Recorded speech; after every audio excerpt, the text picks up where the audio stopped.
Alas 4 pa lang ng umaga, buhay na rito sa Magsaysay Fish Market. Sa bayan na kilala sa kanilang world-famous bangus, isa ang mansasaysay sa pinakaabala sa palengke ng ganitong oras. Katulad ni Kuya Rojak, may natatanging trabaho. Okay na. Pagkahatid ng mga mangingisda ng mga bangus sa palengke, ang mga mansasaysay na ang magiging punong abala sa pagbubukod-bukod ng mga bangus. Pinaghihiwa-hiwalay nila ito ayon sa laki at bigat para may benta sa tamang presyo. Well, mabilis talaga yung pace niya. So inisip ko, teka, paano yan naisip? Paano yan na-differentiate at nako-compare kung saan ilalagay? Ngayong araw, susubukan ko rin maging mansasaysay beros. Alas 7 pa lang ng gabi, nagsisimula na ang trabaho ni Kuya Rojak. Night shift ko kasi kami, panggabi. Pag halimbawa nag-start kami, pag dumating ito ng mga 7, matatapos kami hanggang 9. Kumbaga, ilang oras niyo pong ginagawa to kada araw? Basta pag may dumating na isda dito sa amin, Wala po sa oras. wala ko sa oras. Tatawagin lang ho kayo, o bukas. Yun, nandito lang kami, naghihintay lang kami. Naghihintay lang kayo. Iahagi sa mga bangus sa mga lalagyan kung saan ito kabilang. Sa batch ng mga isdang ito, may 550 grams, 650 grams, at 700 grams. Bali yan yung size, sir. Dito na lang ko yung So, sa may 650 grams. 650 grams. Opo. Yan. 650. Ito. Yan. 750. 750, Ay, 600, 700 to 750. 750. Yung paghagis ba dapat hindi pa ganyan? Basta Hindi ganyan. hagis lang ka ng hagis. Basta't hagis ka lang ng gano'n. Oo, basta hagis lang hagis. Ito, 700. 700. Sa aking pagsalang, 3 sizes lang ang kinailangan kong pagpilian. Pero para sa mga pro katulad ni Kuya Rojak, umaabot sa 7 sizes ang kailangan nilang pagbukod-bukurin. Tagal mo tayo. Kung gaano kabilis kumilos sa mga mansasaysay sa Magsaysay Fish Market, ganon din namang kabilis magsalita ang mga dalagang ito para makaubos ng paninda sa Tondaligan Beach. Bili po kayo, lumpiang gulay siya ngay baboy po, pampatibay ng karelasyon. Bili na po kayo, kay dalawa lang po para makabinta lang po kami ang gwapo-gwapo niyong aportista. Kuya, ilaw ka ba? Kasi nakakasing kagapuan niyo. Bili na po kayo, kay dalawa po para makauwi na po kami. Kayo lang po pinapitan namin na gwapo. Kanyo nga po si Tom Cruise. Kaya hindi niyo po sila kamukha, gwapo pa rin po kayo. Bili na po kayo, kahit dalawa lang po. 15. Pwede ba 20? Yan. Saan po? Lumpiang gulay siya ngay baboy. Magkaiba po kasi kami ng benta. Ano po ba yung pinaka-bestseller nyo?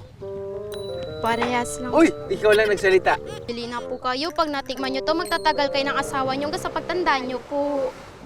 Dumating na ba yung mga AI? Ay. Thank you. Wala po kaming barya.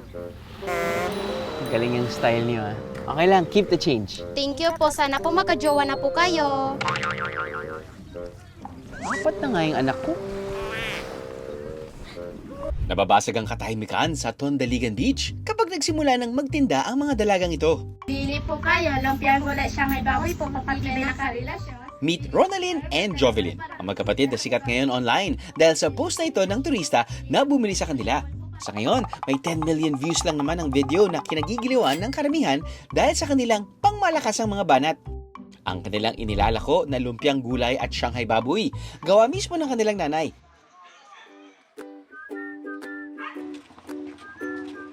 Dahil nag-aaral pa ang magkapatid, naglalako lang sila tuwing Sabado at Linggo. Sana po matagal po kayo ng asawa nyo hanggang sa pagtanda nyo po. Thank you po. Well, sino nakaisip na sabay kayong magsalita at magmukha kayong alien? Ay, hindi naman mukhang alien. Parang tunog nyo, parang alien. Para naman, ikaw. So yung mismong script, ikaw din. Nagsasabay lang Nagsasabay lang kayo. Bakit mo naisip na ganun yung magiging style nyo sa pagbibenta? Para po may mapasaya kaming may makabenta po kami. Para ka makabenta. Tapos dito talaga sa Baywalk, sa beach. Opo. Hanggang doon po sa dulo. Hanggang doon sa dulo. Sa bilis nila magsalita, kakayanin ko kayang sumabay sa kanila. Gulay, Shanghai Shanghai baboy, pampatibay ng relasyon. Pag Bili na, natik- pagnatik. Bili na po kayo, lumpiang gulay siya ngay baboy po, pampatibay ng karelasyon. Bili na po kayo, kay dalawa lang po para makabinta po kami ang ganda-ganda nyo nga po. Bili po kayo, lumpiang gulay siya ngay baboy po, pampatibay ng karelasyon. Bili na po kayo. Ang dalawa lang po, kay para ko uwi. Ni, gwapo-gwapo nga nyo nga po, para artista. Thank you po, sana po, nagkayakas ko po kayo. Lolo na to eh, magkakajowa pa ba to?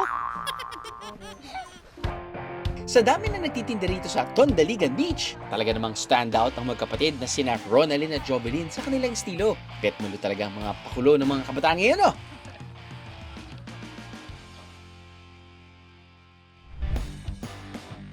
Balik naman tayo sa matitinik na isda. Sa production area na ito, masusubukan ko kung paano magdibo ng bangus. Hawakan nyo dito po para...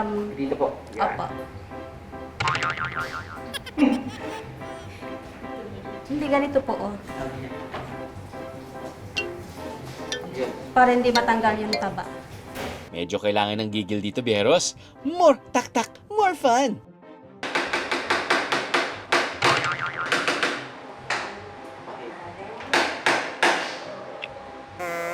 So, Nay, hindi po talagang totally nawawalang lahat ng... Opo, hindi Tinik na. perfecto. Opo, mayroon din naiiwan. Kumbaga wala pong perpekto. Walang perfecto dito. Pero Dito yung na mga, yung mga naiwan, ito na yung hindi na masakit. Hindi na po. Nakakain na. Opo. Mukhang hindi na nakatiis si nanay. Dapat daw pala iniikot. Okay, give me another chance, Bieros.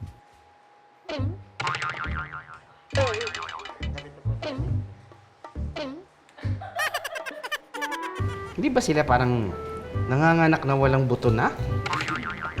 Gugupitin na kita dyan.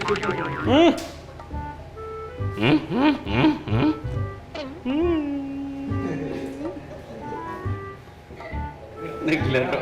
Diba? Oh. See?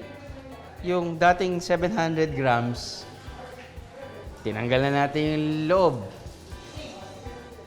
Tanggal na natin yung buto. 200 grams na lang. Isipin nyo na lang, kapag kakain kayo next time ng daing na bangus, kailangan ma-appreciate nyo kung paano ginagawa yung daing na bangus. Kaya props to them. Magmamanok na lang ako. Ang mga boneless bangus, ginawa nila ng iba't ibang variety. Gaya ng pesto, chili garlic, at Asian steak. Meron din silang ready-to-eat bottled bangus. Mabilis ang pasta? Say no more! Ang kanilang vacuum-sealed frozen boneless bangus at bottled bangus may shelf life na 1 hanggang 2 taon. Pero hindi lang sa mga produktong yan nagtatapos ang kanilang mabuting ideya. Para sa negosyong ito, pinaka-importante raw ang kanilang advokasya. Noong 2016 kasi nakaikot kami sa lahat ng barangays ng Dagupan, 31 barangays yun. Nakita namin na lahat may bangus business. Tapos nakita rin namin na may mga PWDs na hindi sila productive. Kami ng husband ko, naisip naming mag-start ng bangus business na ang kukunin naming mga empleyado ay PWDs. Bukod sa mga PWDs, sinama na rin namin yung mga underprivileged women ng aming community. Nang sa ganun, mabigyan din sila ng pagkakabuhayan. Isa sa kanilang mga empleyado si Kuya Julius. 8 taon na siya nagtatrabaho dito. Dati po akong karpintero po. Naputulan yung pa ko. Paano po kayo? Aksidente po? Opo, aksidente. Nahulog po ako sa mula second floor to hanggang ground floor po. Bakit po kayo nahulog?